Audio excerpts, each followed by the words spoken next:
Music composers की एक जोड़ी जिसको अपना पहला काम भोजपुरी फिल्मों में मिला, भोजपुरी सिनेमा में मिला और कालांतर में वो लोग हिंदुस्तान के सबसे चहेते म्यूजिक कंपोजर्स बन गए। लेकिन प्रसिद्धि और पैसे की जलन ऐसी और हवस ऐसी कि जिसकी वजह से उनको काम और नाम मिल रहा था, उसी की हत्या करवा दी। और हत्या जिसकी हुई उसको भारतीय म्यूजिक इंडस्ट्री का एक तरीके से नया पितामह कहा गया, जिसने हिंदुस्तानी म्यूजिक इंडस्ट्री का कायाकल्प कर दिया, वो भी सस्ती कैसेट्स के जरिए। जो एक जूस की दुकान से निकला और उसके बाद कैसेट रिपेयरिंग का काम करने लगा और एक दिन नोएडा में अपनी म्यूजिक कंपोजिंग की एक एजेंसी खोल ली और उसके बाद वो मुंबई गया और मुंबई जा करके उसने जो तमाम स्थापित मानदंड थे भारतीय म्यूजिक इंडस्ट्री के, उसको बदलते हुए 50% से भी जो दाम था वो कैसेट्स का कम कर दिया और मार्केट चल निकला, जिसने नए चेहरों को हमेशा मौका दिया और जो स्थापित हो गए उनको आगे उड़ने के लिए छोड़ दिया और फिर से किसी नए की तलाश में निकल गया। लेकिन इसी तलाश ने उसे गोली खिलवा दी, एक नहीं वो भी 16 गोलियां मार करके। इसी वजह से उस शख्स की हत्या कर दी गई। ये कहानी गुलशन कुमार की है, टी सीरीज के संस्थापक और भारतीय म्यूजिक इंडस्ट्री में एक तरीके से रेवोल्यूशन लाने वाले व्यक्ति की कहानी है, जिसकी हत्या सिर्फ इस वजह से कर दी गई क्योंकि जिस व्यक्ति को उसने ब्रेक दिया वो जब बहुत बड़ा बन गया तो गुलशन कुमार ने उसका साथ छोड़ देना चुना और नए लोगों को मौका देना चुना और इसी वजह से उसकी हत्या करवा दी गई। आज आपको जुर्म @8pm में हम कहानी सुनाने जा रहे हैं गुलशन कुमार हत्याकांड की, और उसका परिप्रेक्ष्य जो है वो भोजपुरी सिनेमा में वर्तमान में चल रहा विवाद है, क्योंकि हिंदी सिनेमा में भी कभी ऐसा ही विवाद हुआ था और कभी ऐसी ही हत्या हुई थी। तो उसके जरिए हम समझाने की कोशिश करेंगे, जो सिनेमा के लोग लड़ रहे हैं उनको इस कहानी के जरिए थोड़ी सी सीख मिले और फैंस को थोड़ा सा समझ में आए कि ये बात इतनी आसान होती नहीं है जितनी आसानी से हम किसी के खिलाफ या किसी के समर्थन में आरोप या प्रत्यारोप लगाते हुए एक अलग तरीके की लड़ाई शुरू कर देते हैं। तो कहानी आइए आपको सुनाते हैं। नमस्कार, मेरा नाम है अनुराग मिश्रा और आप देख रहे हैं जनता जंक्शन का खास कार्यक्रम, साप्ताहिक खास कार्यक्रम जुर्म @8pm, जिसमें हम अपराधियों की कहानियां सुनाते हैं जिन्होंने समाज में एक अलग तरह का असर छोड़ा। और आज कहानी गुलशन कुमार की इसलिए हम सुना रहे हैं क्योंकि भोजपुरी में जो बवाल चल रहा है उसको देखते हुए मुझे लगता है कि ये कहानी हर भोजपुरी दर्शक और फैन को सुन लेनी चाहिए, क्योंकि ऐसी घटनाएं भी हो सकती हैं जो ताउम्र के लिए बहुत बड़ा दुख छोड़ करके चली जाती हैं। तो गुलशन कुमार दिल्ली के रहने वाले थे। उनके पिता पुरानी दिल्ली में एक जूस की दुकान चलाया करते थे। छोटे जब थे गुलशन कुमार तो अपने पिता का हाथ उसमें बटाया करते थे। जब बड़े हुए थोड़े से तो उन्होंने एक और दुकान खोली, बड़ी दुकान खोली, जूस भी उसमें बिकता था और साथ में इन्होंने कैसेट बेचना और रिपेयरिंग करना शुरू कर दिया। अब कैसेट बेचना और रिपेयरिंग करते करते इनको आइडिया लगा कि कैसेट बड़ी महंगी होती है, लोग बहुत परेशान होते हैं और कम खरीद पाते हैं। अगर कुछ ऐसा बनाया जाए हिसाब जिससे कैसेट सस्ती हो और लोगों तक उसकी पहुंच पहुंचे तो मार्केट नए ढंग से चलाया जा सकता है।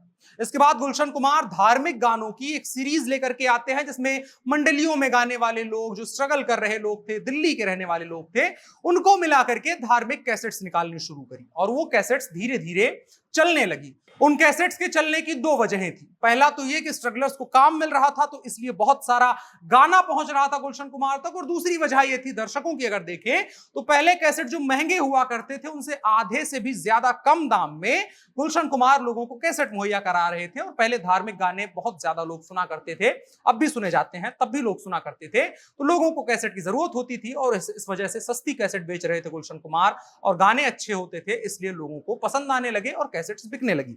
इस दौरान अनुराधा पौडवाल, कुमार शानू, सोनू निगम, जितने भी नाम आप सुनते हैं, एक अगर 90 के दशक के जो सिंगर्स के नाम सुनते हैं उनमें से अधिकतर को पहला ब्रेक अगर दिया था किसी ने तो वो थे गुलशन कुमार।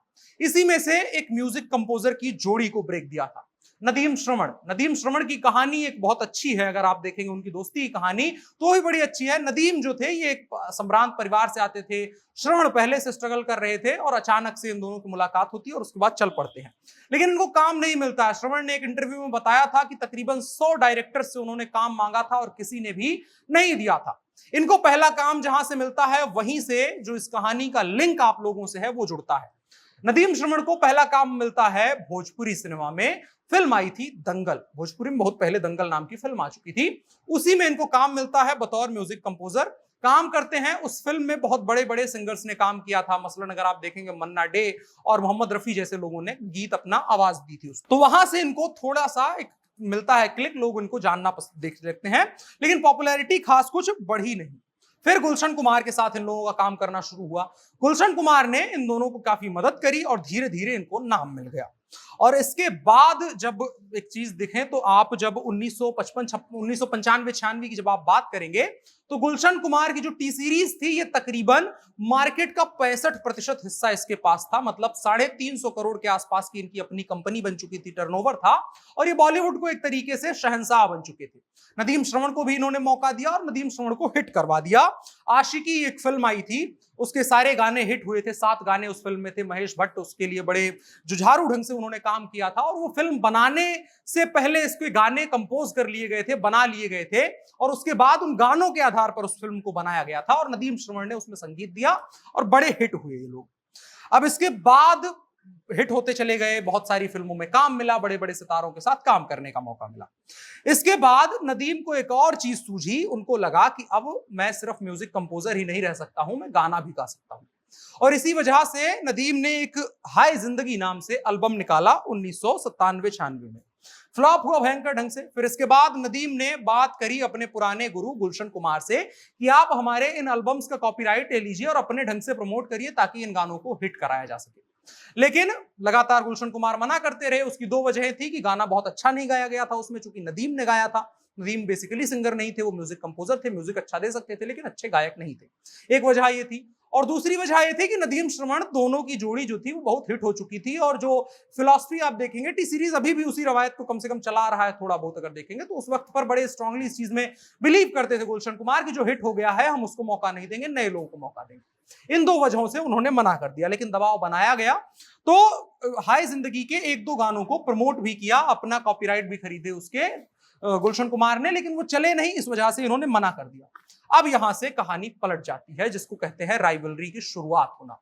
राइवलरी की शुरुआत हुई, मार्केट में और भी म्यूजिक कंपोजर्स थे, म्यूजिक कंपनियां थी, तो नदीम श्रवण भी अपने अलग अलग लोगों के साथ काम कर रहे थे, लेकिन उनको अब टी सीरीज मार्केट का 60-70% ओन कर रहा है, तो उसने बड़े लेवल का नाम मिलना मतलब बहुत बड़ी बात होती है।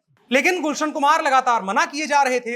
अब नदीम के बारे में एक बात अच्छी थी, नदीम और श्रवण 2 व्यक्ति हैं। नदीम के बारे में एक चीज थी कि उसके कनेक्शन अंडरवर्ल्ड से भी हुआ करते थे। उस वक्त अगर आप देखेंगे सिनेमा, और अभी भी सिनेमा का बड़ा गुंडों से, और खास करके अगर हिंदी सिनेमा का देखेंगे तो बॉलीवुड का दाऊद गैंग से और एक तरीके से अंडरवर्ल्ड से बड़े कनेक्शन निकाले जाते हैं। तो उसी कड़ी में अबू सलेम के साथ में इसका कनेक्शन होता है नदीम का। और इसके बाद वो कहा जाता है, ये दावे किए जाते हैं कि नदीम जो है अबू सलेम से कहता है कि तुम कुछ दबाव लगाओ ताकि हमारे गाने इसको खरीद ले। अबू सलेम 1996 में धमकी देता है, पहले पैसे मांगता है, एक्सटॉर्शन, गुलशन कुमार से कुछ करोड़ रुपए के एक्सटॉर्शन होते हैं, उसको गुलशन कुमार दे देते हैं बिना कुछ ज्यादा बोले। लेकिन अभी भी बात इस चीज को लेकर के नहीं हुई थी कि नदीम के गाने आपको प्रमोट करने हैं। फिर इसके बाद नदीम और दबाव बनाता है अबू सलेम के ऊपर, चूंकि अच्छे रिश्ते थे। तो इसके बाद उसी के दबाव पर अबू सलेम दोबारा फोन करता है गुलशन कुमार को कि और पैसे दीजिए, 10 करोड़ रुपए दीजिए। गुलशन कुमार मना कर देते हैं कि मैं इस चीज को नहीं कर पाऊंगा, 10 करोड़ रुपए देना मेरे बस की बात नहीं है और मैं दूंगा भी नहीं तुमको। और साथ साथ में एक और बात की डिमांड की जाती है कि नदीम का जो गाने हैं उसको आप खरीदिए और उसको प्रमोट करिए। उसको भी मना कर देते हैं गुलशन कुमार अपने तर्क दे करके कि वो सेट हो गए हैं, उसके अलावा उनके गाने भी नहीं चल रहे और सेट हो गए हैं, तो मैं उनको मौका दूंगा नहीं, मेरी फितरत ऐसा काम करने की नहीं है।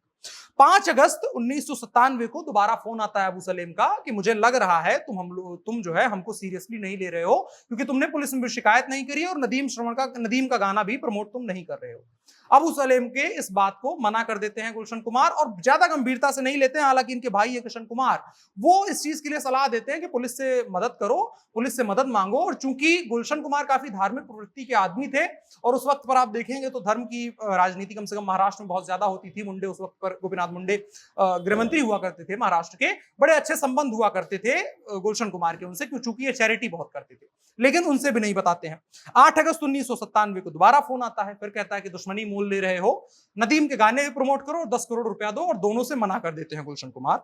और धमकी देता है अबू सलेम कि अब तुम्हारा अंजाम अच्छा नहीं होगा। अब इस चीज को गुलशन कुमार बहुत ज्यादा गंभीरता से नहीं लेते हैं। उनको ही अंदाजा नहीं था कि नदीम, जिसको मैंने बड़ा किया है, जिसको सारी प्रसिद्धि दिलवाई, वो मेरे खिलाफ इस तरीके से कुछ करेगा। 12 अगस्त 1997 को जुहू में एक छोटा सा स्लम में एक मंदिर हुआ करता था जिसको रेनोवेट करवाया था खुद गुलशन कुमार ने। गुलशन कुमार काफी धार्मिक प्रवृत्ति के आदमी है। कश्मीर में, जम्मू कश्मीर में एक मंदिर खुद अपने पैसों से टी सीरीज ने बनवाया है और उसके बाद आज तक भी उसमें ऐसा होता है कि रोज गरीबों को खाना खिलाया जाता है फ्री में। तो बड़े धार्मिक प्रवृत्ति के आदमी थे। तो जुहू में एक मंदिर था जिसको रेनोवेट करवाया था गुलशन कुमार ने। तो गुलशन कुमार जब भी मुंबई में हुआ करते थे तो वो अक्सर जाया करते थे वहां पर पूजा करने के लिए। जब भी मुंबई में है तो गुलशन कुमार वहां जाएंगे, सुबह भी और शाम भी। ये बात लगभग जो लोग गुलशन कुमार को जानते थे उन लोगों को पता थी। और ये 12 अगस्त 1997 को सुबह 10:10 पर गुलशन कुमार जाते हैं मंदिर में पूजा करने के लिए। 10:40 पर मंदिर से बाहर आ रहे होते हैं। 3 लोग बाहर खड़े होते हैं। एक लंबे बाल का आदमी होता है, वो गुलशन कुमार को बताता है कि पूजा पाठ बहुत कर लिया, अब भगवान के पास सीधा जाने का वक्त आ गया है। और ताबड़तोड़ गोलियां उनके ऊपर चलाई जाती हैं। 16 गोलियां मारी जाती हैं, हत्या कर दी जाती है उनकी सरेआम। और उसके बाद गुंडे बिल्कुल बेखौफ एक टैक्सी वाले को रुकवाते हैं, धमकी देते हैं और गाड़ी उसकी छीन करके निकल जाते हैं। मुंबई में इससे बड़ा अपराध अगर देखें, सरेआम की टी सीरीज के मालिक की हत्या सरेआम कर दी गई थी। बहुत बड़े सवाल खड़े हुए, जांच हुई और इसमें 16 अगस्त को 2 लोग पकड़े जाते हैं। जावेद एक का नाम था उसमें से, और उससे बयान लिया जाता है। पता चलता है कि मई 1997 को अनीस इब्राहिम की ऑफिस, जो दाऊद इब्राहिम का भाई है, उसके घर पर एक मीटिंग हुई थी। साथ में अबू सलेम था और उसका एक गुर्गा था। इन लोगों के बीच में मीटिंग होती है और बात यह होती है कि या तो गुलशन कुमार बात मान ले या फिर उनकी हत्या कर दी जाएगी। और उसी दिन फैसला हुआ। तीनों लोगों को कॉन्ट्रैक्ट दिया गया। एक जावेद था और दूसरा फिर दाऊद मर्चेंट पकड़ा गया, जो कि अबू सलेम का ही आदमी था। पकड़ा गया, सारी कहानी पता चलती है। और पता चला कि एक और बात खुलासा हुआ। जब दाऊद मर्चेंट को पकड़ा गया तब पता चला टिप्स जो म्यूजिक है कंपनी, उसके मालिक रमेश ने 25 लाख रुपए उन हत्यारों को दिए थे जब हत्या गुलशन कुमार की हो गई। उसके बाद इनके ऊपर भी सवाल उठे, कई लोगों की गिरफ्तारी हुई। टोटल 19 लोग गिरफ्तार किए गए और दाऊद मर्चेंट को इसमें उम्र कैद हुई। बाकी लोगों को सबूतों के अभाव में बरी कर दिया गया। और दाऊद मर्चेंट को भी उम्र कैद इस बिना पर हुई कि किसी और के कहने पर किया गया। अब किसके कहने पर किया गया, इस चीज को जानिए। नदीम, जो कि पूरी तरीके से इसमें संलिप्तता मानी जाती है, नदीम हिंदुस्तान छोड़ करके लंदन भाग गया। और इसके अलावा श्रवण जो है वो अकेले मुंबई में रह गए। एक तो नदीम का नाम आया और इसके बाद नाम आया कि अबू सलेम के कहने पर ये तमाम चीजें हुई है और गुलशन कुमार ने बात नहीं मानी थी, इसलिए उनकी हत्या कर दी गई। नदीम कभी हिंदुस्तान वापस लौट करके नहीं आया। बड़ी कोशिशें हुई कि लंदन से उसका प्रत्यर्पण करवाया जाए, लेकिन नदीम ने बाद में जाकर के वहीं की नागरिकता ले ली ब्रिटेन की और उसके बाद अपना व्यापार करने लगा। और आधिकारिक रूप से हिंदुस्तान को कोई भी हक नहीं रह गया। चूंकि सबूत भी स्टेबल नहीं थे, जो ब्रिटेन की अदालतें थी उन्होंने ये मानने से इनकार कर दिया कि जो सबूत हिंदुस्तानी एजेंसियां पेश कर रही हैं वो काफी है नदीम को ब्रिटेन से हिंदुस्तान लाने के लिए। इस वजह से वो कभी हिंदुस्तान नहीं आ पाया। तब की तारीख है, आज की तारीख है, उसे सजा नहीं मिली। एक और दिलचस्प बात आपको इसी में नजर आएगी, जो गुलशन कुमार की हत्या हुई थी। अबू सलेम के खिलाफ पूरे सबूत हैं कि उसने हत्या करवाई है, लेकिन हिंदुस्तानी सरकार आज तक उसको फरार मानती है। अबू सलेम हिंदुस्तान की जेल में बंद है, लेकिन गुलशन कुमार के केस की चार्जशीट में आज भी अबू सलेम कभी पेश नहीं हुआ, कभी पकड़ा नहीं गया, फरार की कैटेगरी में रखा गया है। उसकी वजह यह है कि पुर्तगाल से जो प्रत्यर्पण संधि हुई थी अबू सलेम की, उसमें यह चीज कहा गया था कि 93 का जो बम ब्लास्ट हुआ था उस केस के अलावा बहुत ज्यादा केस उसके अलावा कोई केस उसके ऊपर नहीं चलाएंगे। इस वजह से आज तक उसको सजा नहीं मिली है। ये कहानी पूरी थी। गुलशन कुमार की हत्या हुई। टी सीरीज आज भी उतना ही बड़ा है, लेकिन एक व्यक्ति जो विजनरी था, जिसने न जाने कितने दर्जनों लोगों को जिंदगियां बना दी, करोड़ों संगीत प्रेमियों को अच्छा संगीत सुनने का मौका दिया, उसकी हत्या सिर्फ एक ऐसे शख्स के द्वारा करवा दी गई जो शोहरत का भूखा था, जो इस तरीके से पागल हो गया था शोहरत और पैसा पाने के लिए कि उसने एक आतंकवादी के जरिए कॉन्ट्रैक्ट किया और इसका कॉन्ट्रैक्ट निकलवा करके गुलशन कुमार का इनकी हत्या करवा दी। अब इस कहानी को सुनाने का मकसद सिर्फ इतना था कि सिनेमा जो है, सिनेमा बहुत ग्लैमर लेकर के आता है, बहुत ताकत लेकर के आता है और बहुत सारी चीजें उसके पीछे जुड़ती चली जाती है, जिसके बाद आदमी जाहिर तौर पर एक सनक सवार होती है। अगर आप आज देखेंगे जो भोजपुरी में जो कुछ हो रहा है वो एक सनक का नतीजा है कि कुछ लोगों के सिर पर सनक सवार हो गई है। उनको लगता है कि उससे बड़ा कोई नहीं है। उसमें कई नाम शामिल हैं, नाम लेना जरूरी नहीं है, लेकिन उन तमाम लोगों को सबक इस बात से लेना चाहिए कि जो सनक और हवस है पैसे और शोहरत की, ये किस हद तक इंसान को गिरा सकती है, कि अपने ही गुरु की हत्या करने पर मजबूर कर सकती है इंसान को। फैंस को भी ये चीज समझना चाहिए, जो उनके सुनने वाले हैं, उनके नाम पर लड़ने वाले हैं, उनको भी ये चीज समझना चाहिए और उन सितारों को भी समझना चाहिए कि सभी चीजें एक ऐसे नहीं चलती हैं। चीजें बना करके रखनी चाहिए, अन्यथा अंजाम या तो नदीम श्रवण जैसी आइडल जोड़ी का टूटना जैसा हो सकता है, जिसने आशिकी फिल्म जैसे एल्बम्स के गाने दिए और उसके अलावा लाखों एल्बम, हजारों एल्बम निकले और उसके आधार पर बहुत सारे लोगों ने म्यूजिक बनाया। लेकिन करियर एक तरीके से जब उनका उठान पे आने वाला था, श्रवण आज भी इस चीज को स्वीकार करते हैं कि नदीम की वजह से पूरा करियर तबाह हो गया। तो इस चीज को समझना चाहिए कि एक आदमी जब कोई गलती करता है तो उसका असर आने वाली जनरेशन पे पड़ता है, बहुत सारे लोगों पे पड़ता है। टी सीरीज न जाने कितने और अच्छे काम कर सकता था, और अच्छे विजनरी आदमी के रहने का फायदा ये होता है कि बहुत सारे अच्छे काम हो जाते हैं। तो इस चीज को समझना चाहिए कि बना करके रखना और बैलेंस बना करके रखना और चीजों को समझते रहना बेहद जरूरी है। भोजपुरी अच्छी बनी रहे, इंडस्ट्री फिल्म अच्छी रहे, इस चीज के लिए सभी को थोड़ा थोड़ा प्रयास करना चाहिए। ये कहानी सुनाने का मकसद यही था कि उस प्रयास में थोड़ी सी भूमिका अदा की जा सके। अगर आपको कहानी कैसी लगी और इस कहानी से आपको क्या सीख मिलती है, उसको कमेंट बॉक्स में जरूर बताएं और साथ ही साथ वीडियो को साझा भी करें। फिलहाल के लिए इतना ही। मेरा नाम अनुराग मिश्रा है, आप जो @8PM देख रहे थे। कैमरे पर मेरे साथ ओम प्रकाश थे। शुक्रिया।